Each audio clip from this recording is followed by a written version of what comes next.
Welcome to the Indian Silicon Valley podcast. I'm your host Jivraj, and today I'm with a very special guest.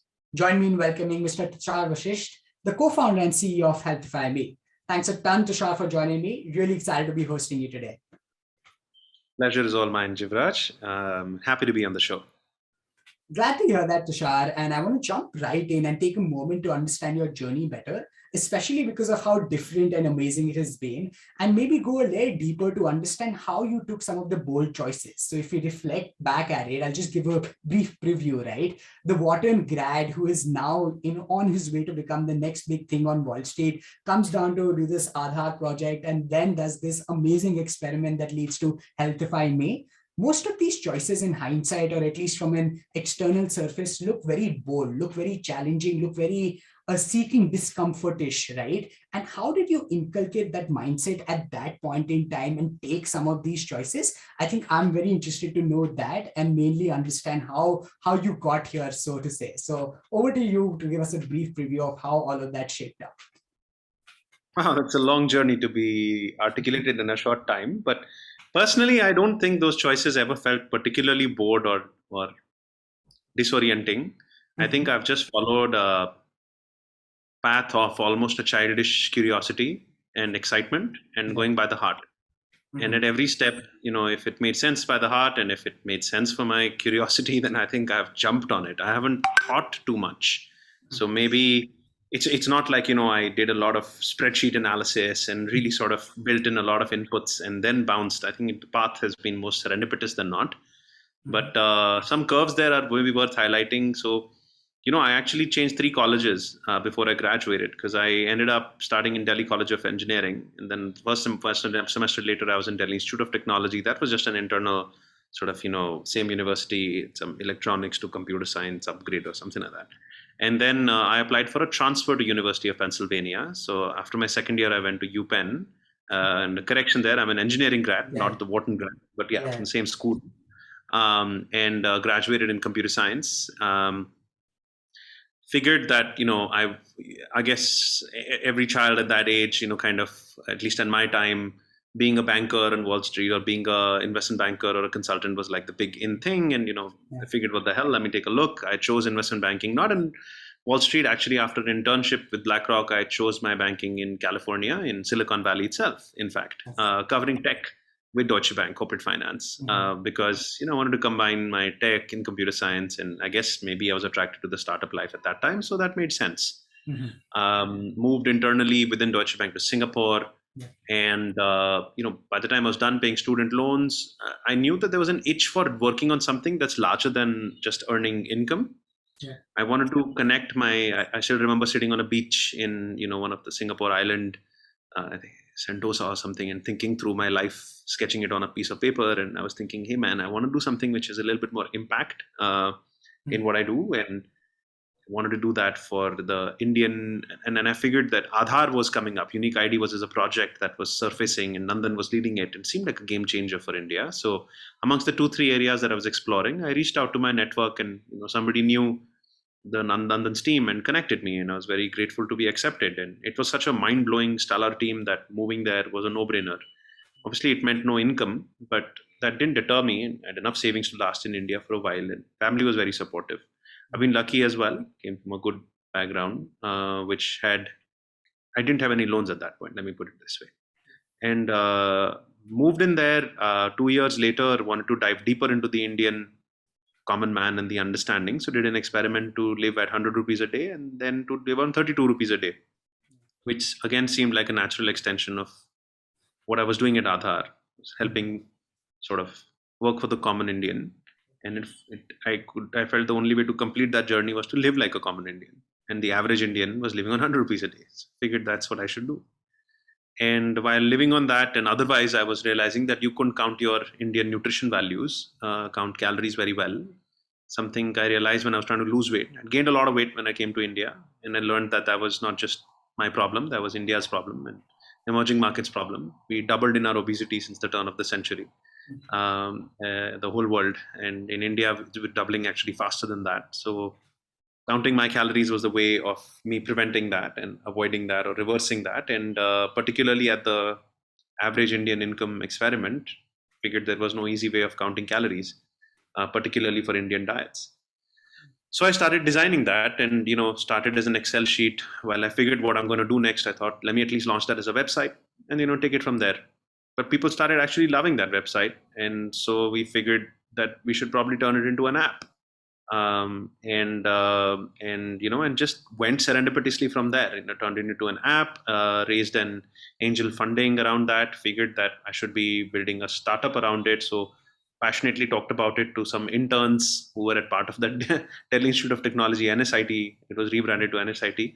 Same, I hung out with my alma mater, picked up 2-3 interns, and found my co-founder at an incubator, at an accelerator, and we started building an app, which took us a long time. We had never built an app before. It took us a year to build a decent app, put it out there. We were very early. This is 2013. We were the first Indian health app on the Play Store. And and over time, I guess we became very rapidly passionate about building a phenomenal app. Our goal was, why don't we build the world's or India's highest rated app? Since we are product thinkers, my co-founders, engineer ex Google, I was also obsessed about building and designing a good product. Our goal was, forget monetization. We're going to look at building a great app. And life has never turned back. So we built a fantastic app. We built the monetization layer around it. Then we added a lot of AI systems around it. And over time grew to be India's largest health app. And now we are hoping to become the world's largest. And it just has happened so naturally and serendipitously. I think the only thing I can say is that it was not sort of bold, calculated, highly analytically driven decisions. These were things that felt right. These were causes that felt right, and causes that I could get behind passionately about. The only common nature perhaps has been last 1 decade is that these were causes that were all very large in their ambition. And that's what always excited me. Awesome. Wow. No, I love the serendipitous flow, as you called it, right? But I think so much of it lies in not thinking too much. Analysis by paralysis can always stop you. It's just great to see you follow your curiosity, and that's my cue.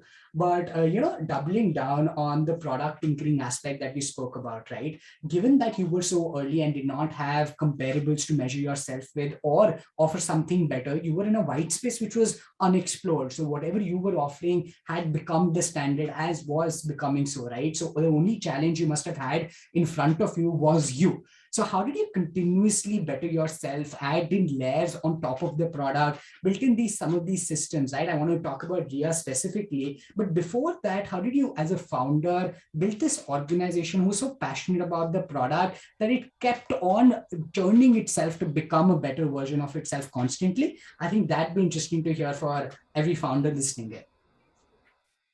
Well, when we started, you're right, there was not a lot to go on, but there were calorie counters. Live Strong, FitnessPal also was showing up at that time. So there were these apps or websites that allowed you to understand what's in your food. What I realized by gaining and then losing 20 kgs myself is that if you can compute what you're consuming, you can manage your weight. It's as simple. It's a very simple function.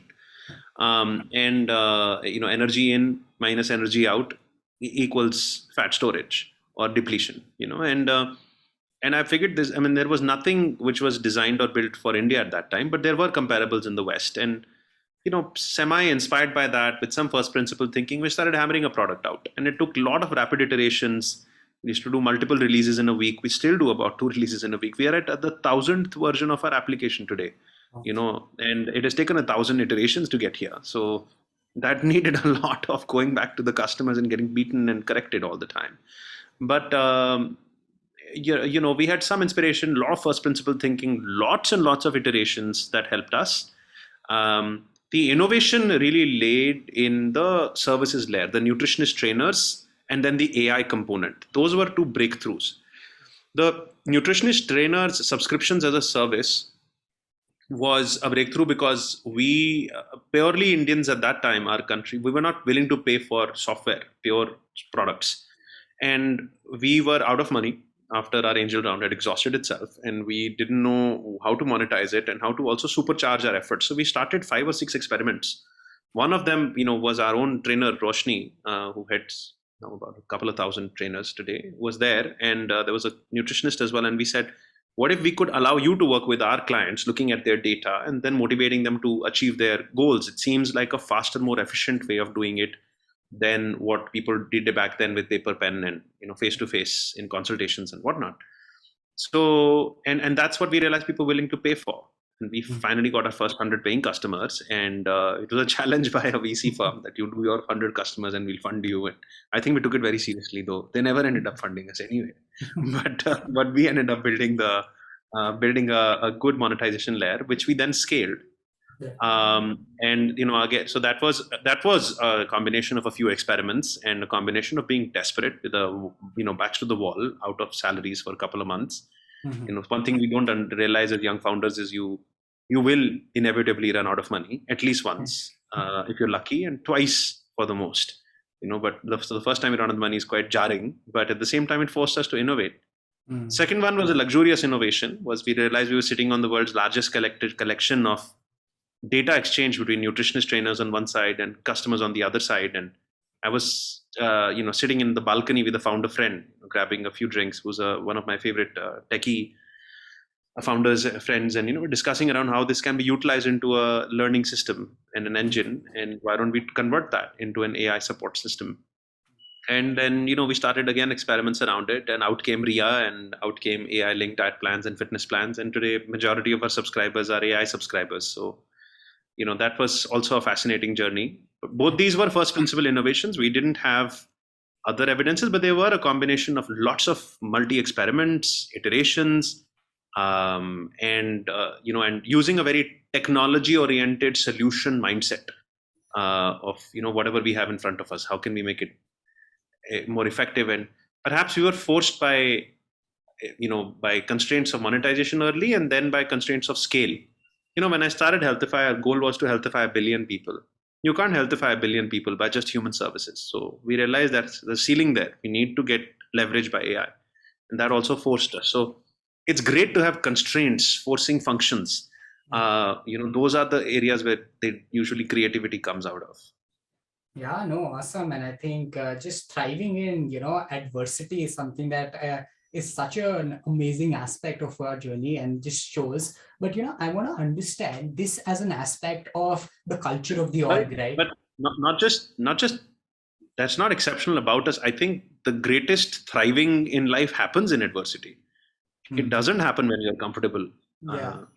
Greatest creativity constraints, always comes out of constraints. That's just something I've very much witnessed.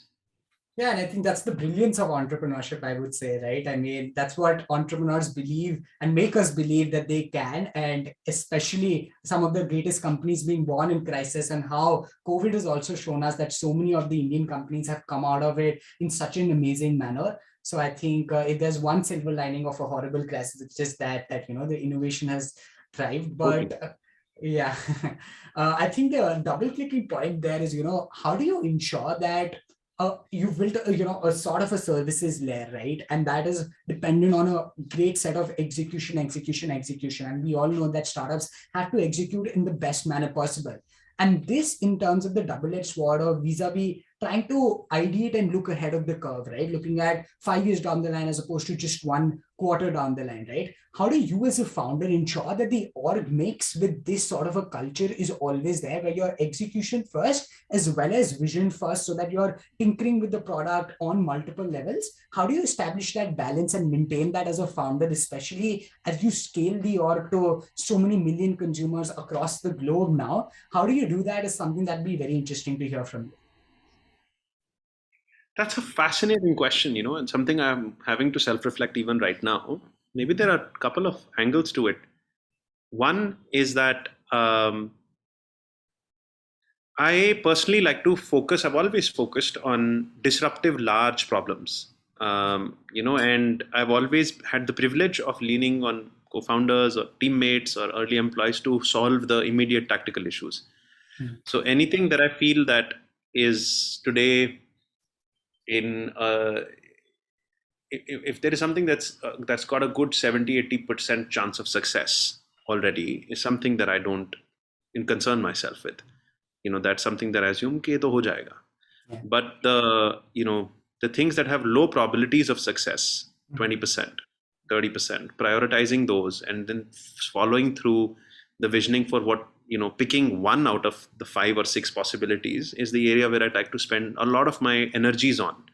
And which is, it's just, I think I've probably done that all my life, but earlier on the scale of magnitude would be much smaller.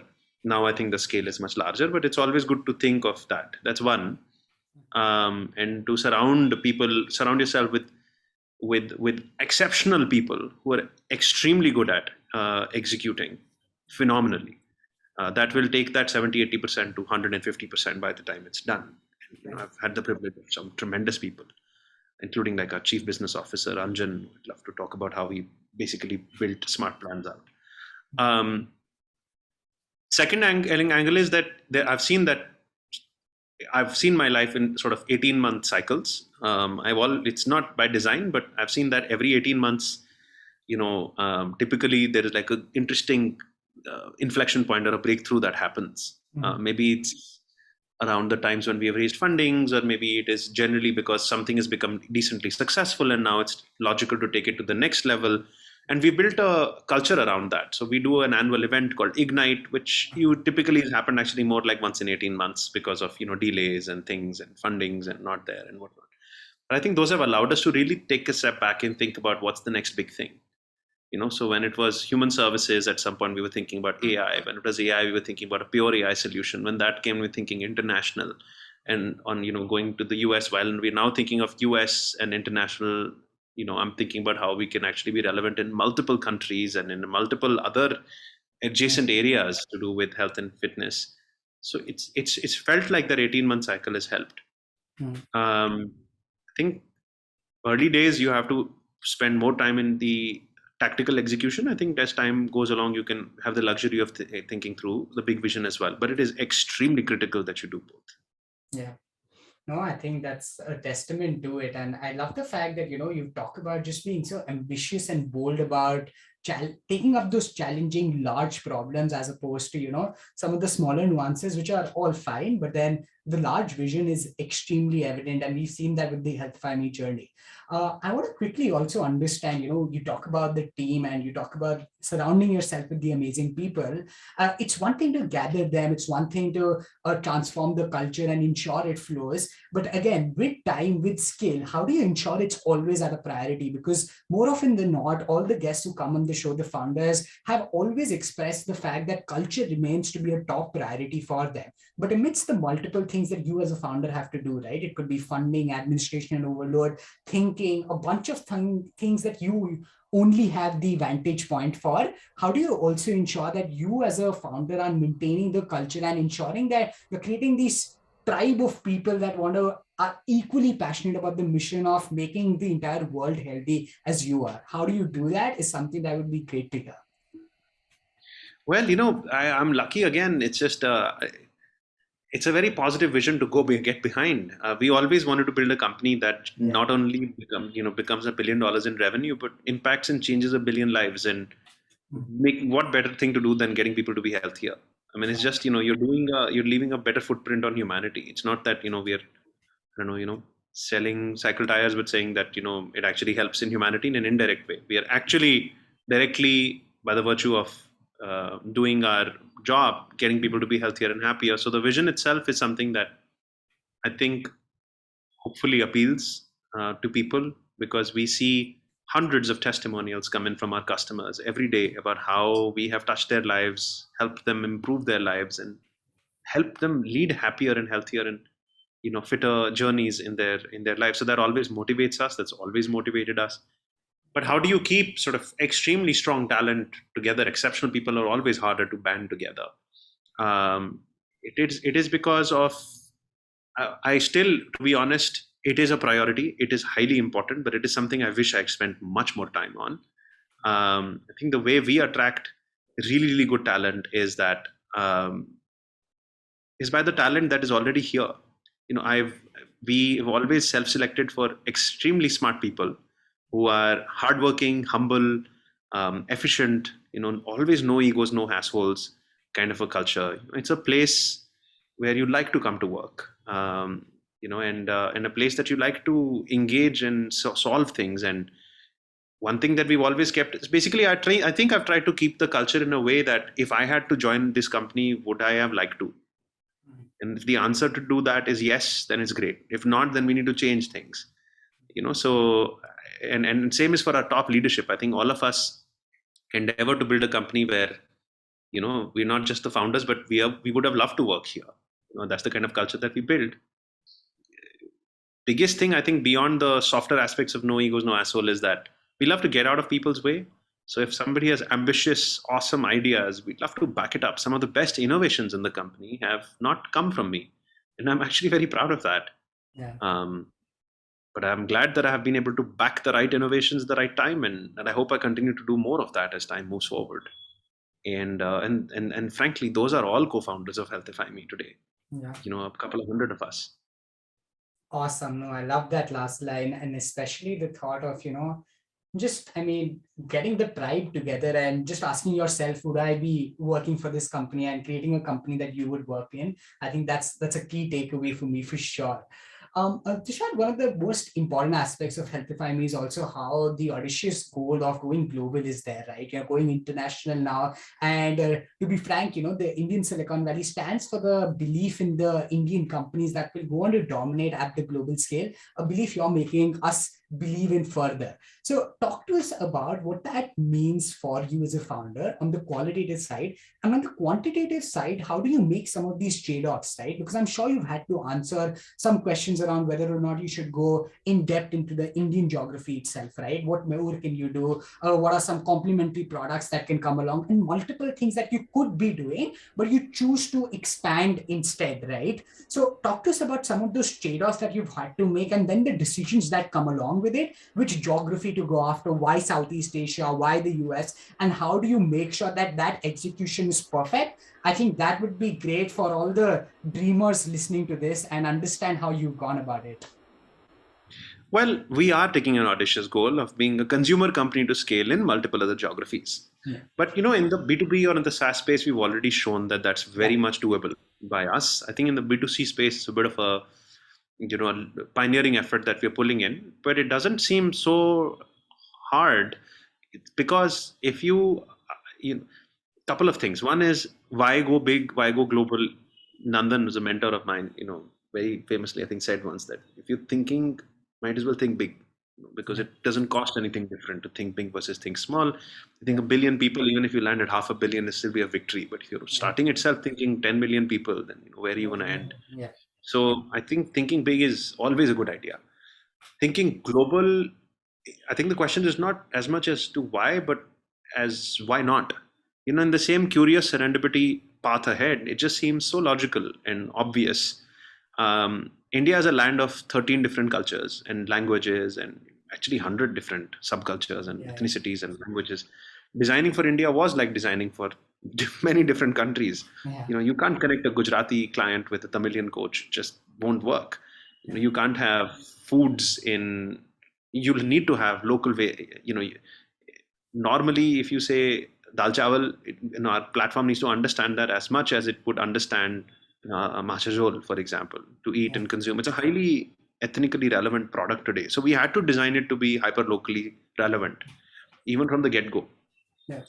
And frugal innovation is pretty awesome. I think our cost of production, our cost per revenue is just so much lower than any of our Western counterparts, both in terms of the investment that has gone in building the IP and the way AI has been leveraged to drive scale and cost.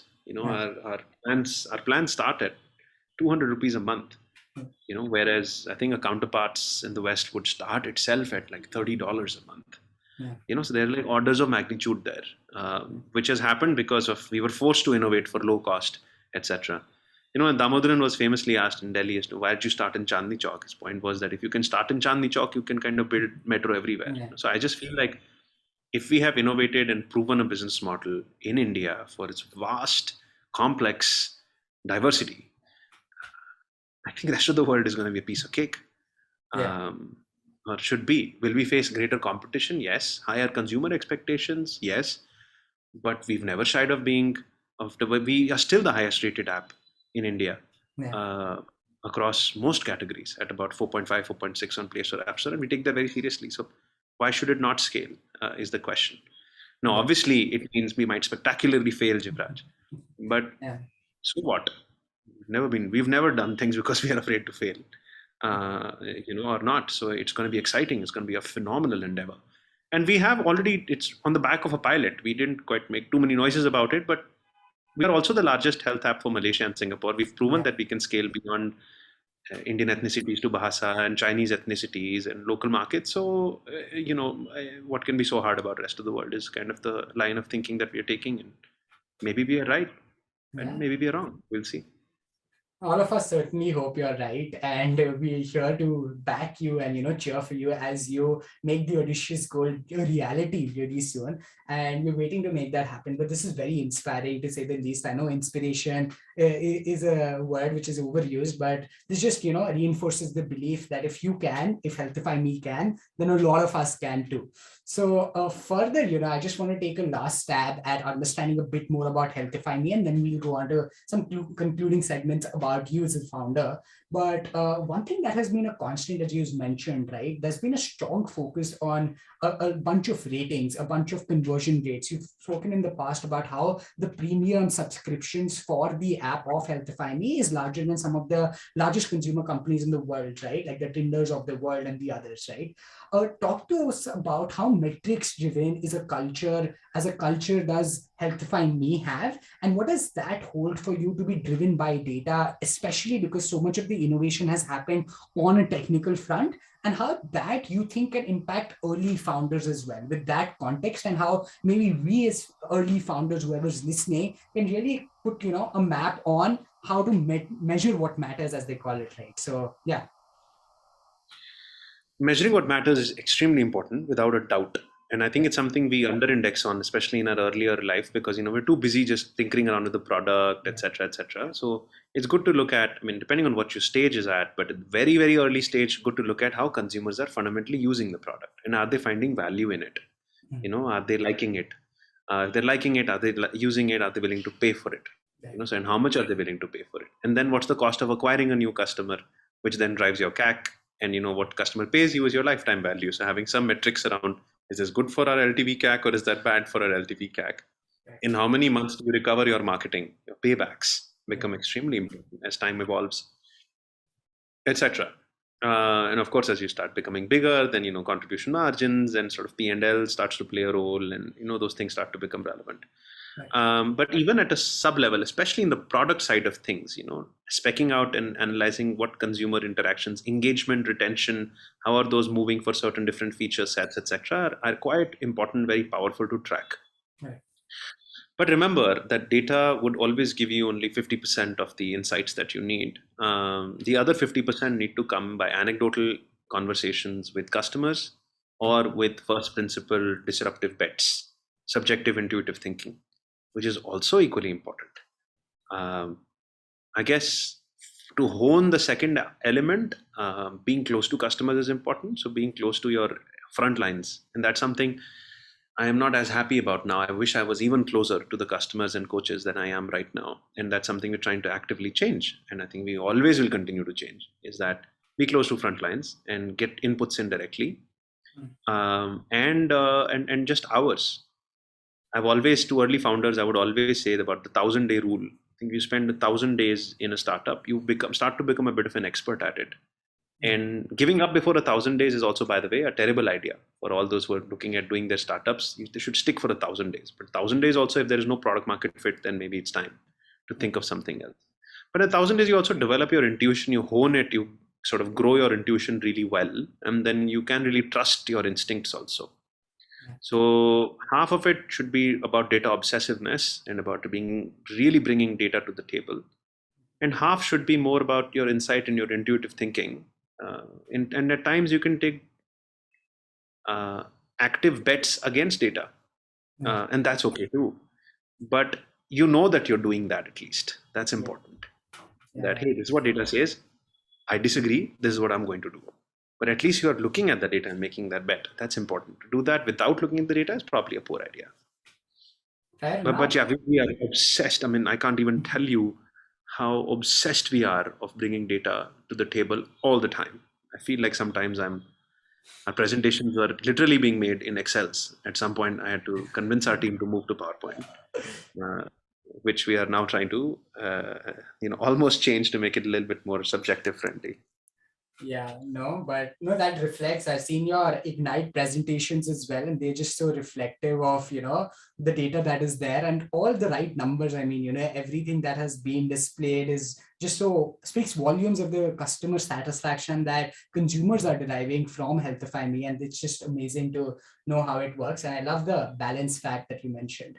Awesome. I I think think this. you're reflecting on the monetization element. So yeah, our premium subscriptions by monthly active users, paid subscribers by MAUs is something we do track. And yeah, LinkedIn and Tinder are typically between 2-3%. Many other freemium apps are considered as sort of a high grade, super high grade ad if you hit up the 5% golden ratio.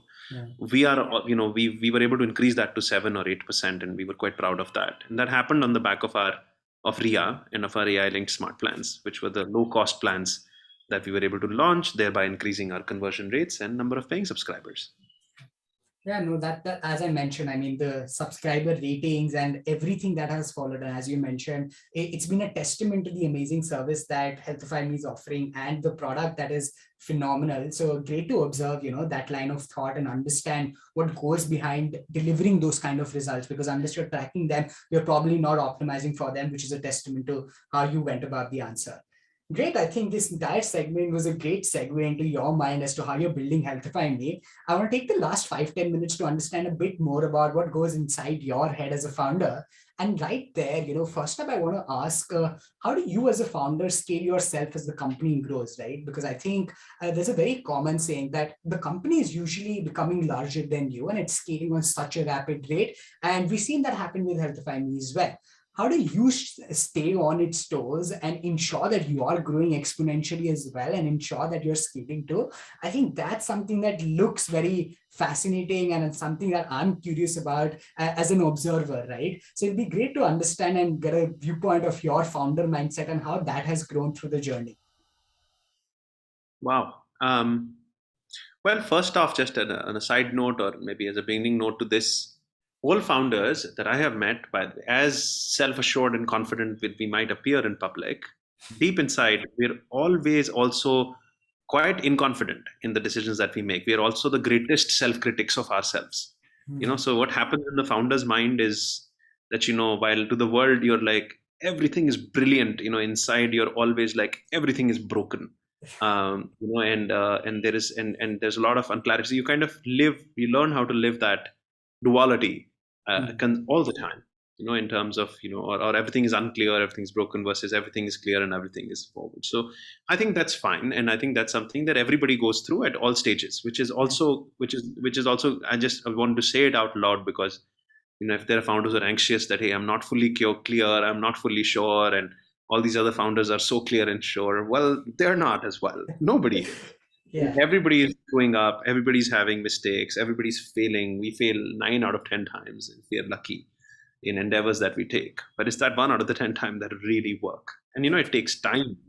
It takes a hell of a lot of time. We started in 2012. This is 2020, and we are not even halfway our journey to healthify a billion people. I think it'll take us another 5-10 years before we finish that. So it takes time. Now, in terms of how one scales, though, through all of it is definitely something I've observed myself. I mean, not just for me, but for our leadership team, for people who worked in it for years, we've seen ourselves hyperscale compared to many of our peers in large corporates. Couple of ways is by surrounding yourself with brilliant people. So I think the way you scale is you drive leverage and you get people who are smarter than you and better than you in individual fields, without a doubt. Your job is to ensure that everybody's super aligned towards the vision and everybody's marching towards that passionately. And you go deep and hands on only in areas where either you think you are genuinely better at, or you have a deep competence, or your teammate is not good enough and you need to find a better teammate, playing a temporary role. For me, I've always tried to make myself redundant in all roles as much as possible, and I'm continuously doing that even now. And by getting better people than me who are much greater at the abilities to do that job has been a privilege. And as you scale, those people come in, and then therefore they help you scale. So you have to self-promote yourself every year, 2 years of sorts. Second is by having a great network of other founders and of advisors. If there's one thing I'll tell future founders is, or early founders, is to have a fantastic peer network of other founders who they can trust, and of other investors, and not investors, sorry, of other advisors who are senior founders who have done it before themselves, to give them as mentors, because they just are just a wealth of information. Again, I'm lucky to have many of such advisors and mentors and peers who are great friends. And in fact, it's almost sad, but almost all of my friends are mostly founders now. The others have sort of come and gone. These are the ways I think you scale: by getting insights from others, by building a brilliant team around yourself, and by continuously, and then part of it is you just scale because you scale. Yeah, you face amazing adversities, you face brilliant problems. You're like slapped around by customers and investors, and you go through all kinds of difficult situations, and you get the highs and you play the lows, and all of it makes you grow as a human being towards challenge. The challenge helps you grow through the years. And when I think that's just a function of being an entrepreneur. No, exactly. I mean, it's just that it's such a bumpy roller coaster-ish ride that it trains you. It trains you in that manner, and it's just amazing to see you being very cognizant and accepting of the lows as well. I think that's just very surprising and fulfilling to see that most folks that I've spoken to as well, and I've been very grateful to, it just becomes a steady state, right? The highs don't impact you as much, or the lows don't impact you as much. You're just so mission driven that it just becomes phenomenally steady, and you keep fighting it out and keep moving towards that audacious goal that you set for yourself. I think in the early days, the highs feel too high and the lows feel too low. But I think as years go by and you realize it's just a pattern, and that for every high there's going to be a low and vice versa, you start to tune yourself a little bit more normally to it. You still enjoy and you still hate the highs and lows, but you get a little bit more used to it. For sure, and exactly why these conversations, that's why help, right? If we can take even a bit of knowledge from your journey and, actionably put it to use in ours, I think that just makes the life of an entrepreneur a touch easier, right, than it already can be. So yeah, wonderful to hear that. I want to flip gears and, sure. One thing I'd love to add is that one thing that I could have done better in these last 10 years, or last 9 years almost, is one is I could have been a little bit more chilled out. I think founders are fundamentally impatient, and fundamentally very passionate, and sometimes can get too emotional. They need to realize that they control very little of what's happening. There is customers, environment, ecosystem, what investors are believing in. There's just so much else that goes on to drive your success or failure. The single biggest thing is to dedicatedly, disciplinedly just keep executing. Just as Bloom guys also say, apna kaam karo, which is very important. Just keep doing your work and keep hammering away at it, and not get too distracted by the difficulties and the joys, both. And that I feel is, I wish I could have been more equanimous and less emotional, and more sort of patient and chilled out, in life. I would advise early founders to still take care of their vacation time, their family time, and their personal time. I think that's all extremely important between bouts of lots of hard work, and it's a huge marathon. It's not a sprint. One has to gear up accordingly, and you have to sustain that long marathon of incredible effort and innovation, and repeat that every 18 months. And so that's the one thing I would have advised myself, is that on one hand, mentally be more patient through the experience, though obviously from a work perspective, absolutely I wish I had done everything I've done in half the time. So the other piece of advice, which might seem contrary, is move fast. So while mentally be patient, from a work perspective, move as fast as you can. There's no points for burning less capital, especially at the early days. I think there are more points of getting there quickly. So playing conservative adds no value to anyone in general, is what I would say. If you on a scale of 10, how much of risk should you take? I would say 20. That's a good thing to do, especially at the early stage, because there's so many bets that'll go wrong that you might as well take all risks very quickly, fail a bunch of times, and arrive at what the real click is at, and then scale that heavily. Awesome. No, that's wonderful to hear all of it, in fact. And I wanted to maybe get something more because I've heard, so the other side of you is I've heard you sing. I found that YouTube video, and I've heard a guitar story of yours, which is common. So talk to us about, as a founder, as you mentioned, right? Just like taking bits of what you mentioned in the past answer, how do you still, ensure that you're maintaining, like, I don't want to go into the balance. Work-life balance is, of course, overrated, and that's a separate argument altogether. It's up for debate another time. But how do you still make sure that some of your passions get exhibited in what you're doing? How do you combine that maybe with work itself? How do you still take out time for yourself? Is something I'd love to know. And what are you passionate about beyond HealthifyMe is something we'd love to hear. Well, I love making, composing, creating music. Definitely, Hindustani classically trained, as part of Pen Masala and UPenn in my undergrad days, and then I've was working on a few originals before Healthify happened, and then it was like a blackout period for like 8 years, where I couldn't really. I did make one song, in all fairness, with my brother and a friend of mine from Penn, but otherwise it was quite a a blackout period for me, which I wish it wasn't. So now I've gotten back to singing, creating, composing with a few friends of mine, and definitely it gives me a lot of peace, happiness, and joy to be able to produce music and to sing. And I'm hoping to release an extended play, an EP of 3 songs, sometime later in September, and looking forward to that.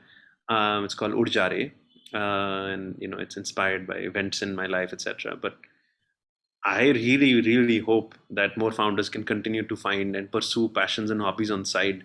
It's actually almost important for the business. I think being too tunnel vision doesn't help. Many innovation and ideas actually come from areas completely unrelated to work. As long as the head is in a state of flow, where it's a state of generally inspired, motivated thinking, it is extremely valuable for the company. So it's good to do things that put you in a state of flow. Maybe music for me, maybe it's boxing for someone else, or rock climbing for another person, whatever it is, or hanging out with friends and talking about something engaging. It's very important to actively spend time on that. Yeah. um, and yeah, I'm hoping I can continue to work more on music in the next coming years, with artists from India and from all over the world as I scale Health Effect globally. Awesome. No, that's wonderful to hear. And again, very, very fulfilling to know that, you come to a point where, you have to recognize these things as a founder as well. And it can't just be like the tunnel vision you spoke about. And you have to be able to take time for yourself as well, because it's probably best for the business too. Tushar, this has been wonderful. And, as we conclude this amazing conversation, I really want to understand the one aspect that you feel deeply about and talk about as well, the fact about impact, right? And mission driven work as opposed to just being, I don't know, economically driven, right? Because one thing I'm also clear about by talking to 70 plus founders now is that nobody goes or treads on this entrepreneurial journey for the money, right?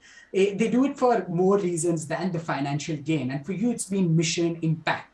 Talk to us about what that has meant for you and how that drives you on a continuous basis to be on this journey. And I think that would be a superb end to a wonderful conversation. Sure. Look, I think being able to drive positive change in the world has just been something that, as a life goal, has always been very inspiring for me. So that's why I joined Aadhaar for nation building. That's why I lived on the poverty line, just to know what the Indian average lifestyle and poverty line is about, so I can help improve things there and understand, empathize better. And Healthify was another logical extension of that. We've seen examples of that in my family, parents, civil servants, grandparents, also involved in nation building efforts. So I felt, might as well, I'd also love to be able to do that. But impact is something that, therefore, when I started to look at interesting problems around me, most of them were problems that were creating impact. So health was one area, education was another that I was passionate about when I was starting the journey. I think whether it's impact or it's something else, I completely agree. The one thing it should not be is pursuit of money or pursuit of wealth, in my personal view. It definitely should be pursuit of solving a problem that you're just insanely excited about. Because wealth may happen, may not happen.